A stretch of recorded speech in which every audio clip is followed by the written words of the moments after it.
As Sister Jamila lights her candle, she whispers a prayer passed down to her through over 40 generations of her family.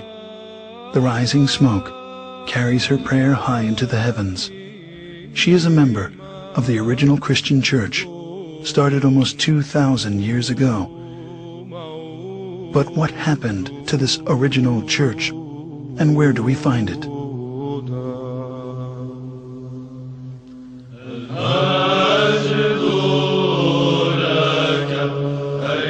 At that time, those believers in Jesus Christ joined together with the apostles, establishing the first organized church community in the city of Antioch.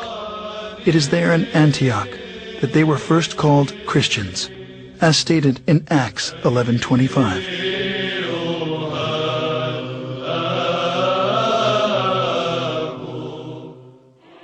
Scholars estimate there are over 2,600 groups today who lay claim to being the church, or at least the direct descendant of the church described in the New Testament.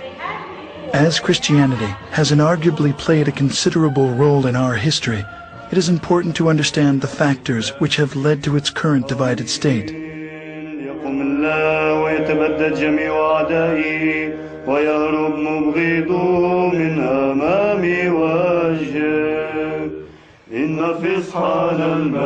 With the birth of the Church of Jesus Christ at Pentecost, the apostles made many missionary journeys.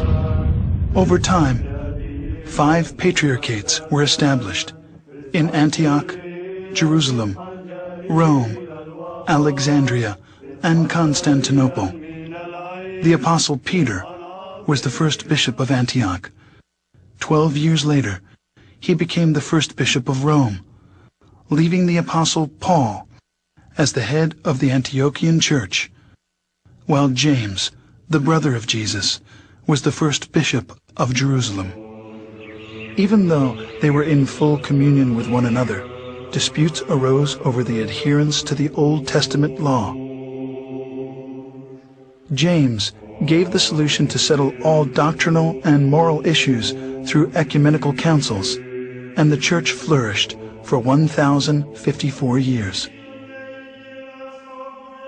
The first council was known as the Council of Jerusalem, as documented in Acts 15. In the history of the Christian Church, we find scores of such councils, establishing its canon laws, which the Orthodox regard as the faith of the apostles, faith of the fathers, faith of the Orthodox, the faith which has established the universe. Heresies, disputes, numerous wars, and much persecution constantly challenged the early fathers of Orthodox Christians.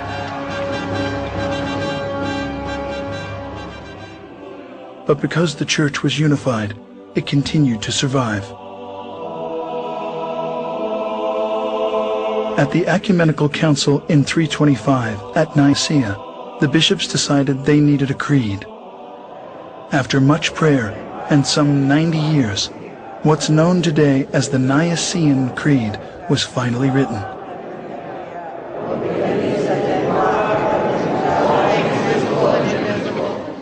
One Lord Jesus Christ, the Son of God, the only God, begotten of the